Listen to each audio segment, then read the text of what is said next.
Honorable Chair, today we stand before you with immense pride as we respond to the State of the Nation address delivered by His Excellency President Phophi Ramathuba on the 12th of February 2026. Mr. President, there's no doubt that the depth of your utterings was accompanied by your comfortable posture, assurance of your tone, and the steadiness of your pronouncement.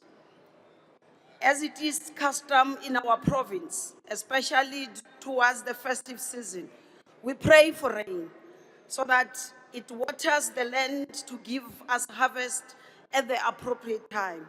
Unfortunately, when rain clouds gathered, we didn't carry enough shoes on our back to stop its anger as it tore our province into pieces, leveling in its wake what was once a village full of life to a mere ground with just 2 RDP houses remaining standing out. This was after water had subsided to show the kind of quality housing you have often spoken about, the strong and adaptive to climate change. Mr. President, you witnessed personally, firsthand, the villages that were turned into dams, streets turned into dongas, yet you saw hope in the eyes of communities who came to welcome you as you reach out to them, in Chakuma, in Giyani, and in Baula areas as an example. Indeed, like the true father you are, you went back noting that the devastation you witnessed was beyond comprehension, requiring more money, dedication, and immediate action to help those trapped as well as rebuilding people's lives. Mr. President, this reminded us as a province your clarion call you made in April 2022, when disaster like this nature struck KwaZulu-Natal, those who have got small memory, that at the same time, the country should put a hand in supporting the people of KwaZulu-Natal. As a province, at the time, we were in the process of establishing our search and rescue emergency services unit, which we sent to assist the people of KwaZulu-Natal. We also had our churches, including our ruling party, the African National Congress in the province, sending trucks full of clothes and non-perishable items for relief to the people of KwaZulu-Natal. We responded to your clarion call. Today, that expertise, that experience has come in handy so that as a province, we were able to avert the worst loss of lives except the 27. May their soul rest in peace, which we were not able to save. Indeed, one life is too many. We have, as a province, reprioritized our needs and committed 800 million rands towards rebuilding efforts, alongside the anticipated support from Minister Godongwa from national government.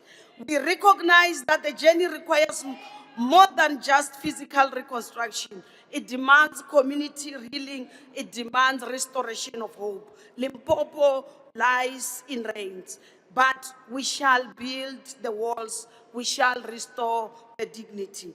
As we reflect upon the key priorities outlined in the medium-term development plan, our inclusive growth, reducing poverty, and curbing high cost of living, rebuilding an ethical and capable developmental state, we are pleased to affirm our alignment with your bold vision, Mr. President. We are witnessing a positive economic look in our country. Let us stand resolute in the confidence that progress in South Africa is not temporary. Limpopo is a testament to that. Despite skepticism, real and lasting progress is possible. Honorable demand, let me remind you of the latest income and expenditure survey, which showed that poverty in Limpopo is declining from 66% to 47.6%. A leading reduction nationally. Just yesterday, the 2025 Q4 labor force survey was released, and it shows that Limpopo unemployment rate has further declined to 28.2%, following a significant drop from the 35% to 29.8% in Q3 of 2025. However, with nearly half of our residents still living in poverty and carrying the weight of unemployment, accelerating inclusive growth and job creation remains an urgent priority. Where there is increased economic activity, there is development. Where there is development, jobs are created and communities flourish. Limpopo is not merely surviving, but growing, contrary to your views. Our GDP contribution has risen for the first time from 6.9% to 7.8%.